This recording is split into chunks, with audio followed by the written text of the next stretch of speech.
What if I told you that your understanding of emotional intelligence might be off? It's a concept many hold dear, but what if it's been misrepresented all along?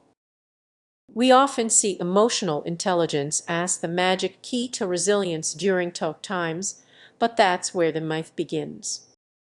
Most people don't realize that emotional intelligence might not be the strong shield we believe it to be. Imagine going through a major life crisis. Maybe you've lost your job or are facing a relationship breakdown. You gather your emotional tools, ready to face the storm.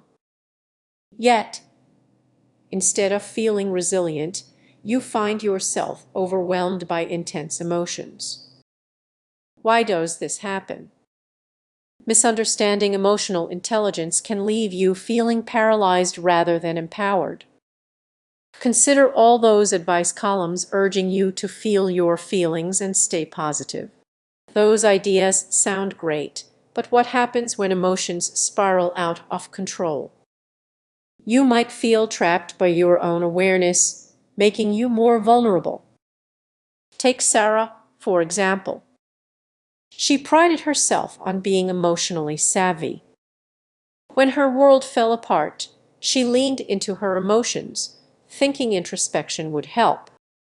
Instead, she spiraled deeper into despair, questioning every decision she made. Ironically, her emotional intelligence did support her but held her back. Now, let's look at John. He faced a crisis but chose a different path. Rather than analyzing his feelings, he focused on taking action. He reached out for help, concentrated on practical steps, and built a support network.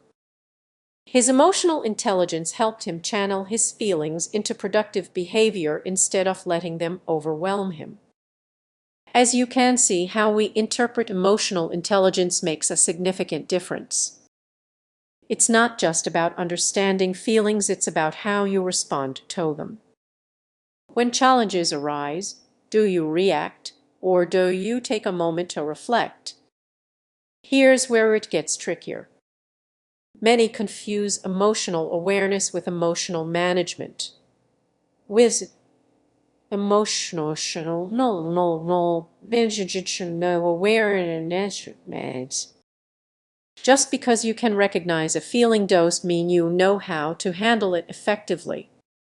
It's like having a map but lacking a sense of direction. So, what's the hidden truth? It's not just understanding emotions that builds resilience, it's the ability to act on that understanding without becoming overwhelmed. You need to strike a balance between empathy and action. As we wrap up, think about this the next time you find yourself in a crisis. Don't just rely on your emotional intelligence. Ask yourself, how can I take action? How can I turn these feelings into something constructive? Remember, true resilience isn't just about understanding emotions, it's in how you choose to respond to them. If this perspective resonates with you, it might be time to rethink your approach to emotional intelligence and share this message with someone who could benefit from it. Have you ever felt like your emotions were all over the place while everyone around you seemed calm and collected? You are definitely not alone at this. Silent struggle is more common than you might think. Imagine it being in a high-pressure situation, your heart racing, thinking, if only I had better emotional intelligence, I could handle this better. Here's where the first myth comes in: emotional intelligence is the magical fix it's often made out to be. You might wonder how this connects to your resilience during tough times. The truth is, many people see emotional intelligence as the ultimate cure for stress. But what if I told you it can sometimes lead us astray? Picture this: you're at work, and a project goes off the rails. You try to remain calm, but inside, you feel like you are falling apart. You might think that if you just understood your emotions better, you wouldn't feel this way. But here's the twist: understanding your emotions don't always mean you can manage them effectively. Let's dig a little deeper. Have you ever found yourself in a heated argument with someone you care about? You analyze your feelings, trying to express them perfectly, yet instead of resolving the issue, it escalates into a bigger conflict. The hidden myth is that emotional intelligence can prevent our emotions from escalating, but in reality, it can sometimes intensify our reactions. Now, here's a surprising truth: emotional resilience isn't just about understanding your feelings, it's also about accepting them. In the heat of the moment, we often overlook the raw emotions that need our attention.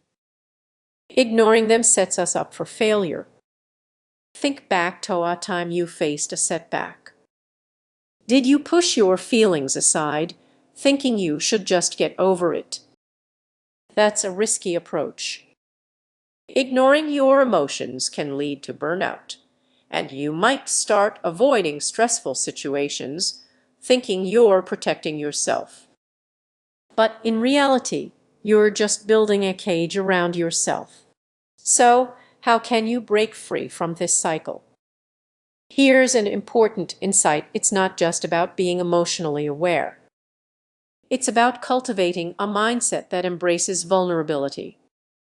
This doesn't mean wallowing in your feelings, but rather allowing yourself to fully experience them before moving forward. As we wrap up, it's about navigating through the storm, not just surviving it. If this perspective feels challenging, remember it's perfectly okay to question what you thought you knew. Keep exploring, and you might uncover a side of resilience you never expected. For more stories like this, don't forget to subscribe. Your journey to emotional clarity starts now. Have you ever felt completely overwhelmed during a crisis, wondering why some people bounce back while others seem to crumble?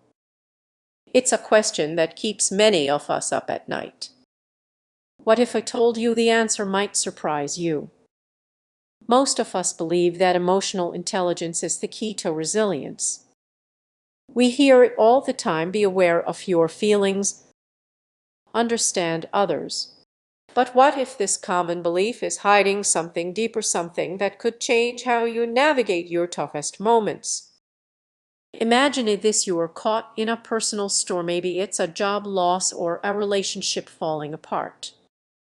You're trying to process your feelings, aiming to be that emotionally intelligent person everyone talks about. But instead of feeling stronger, you feel trapped. Why is that? Emotional resilience is about so much more than just understanding emotions. Let's break it down. Many people overlook a crucial part of the puzzle: the role of your environment and support systems.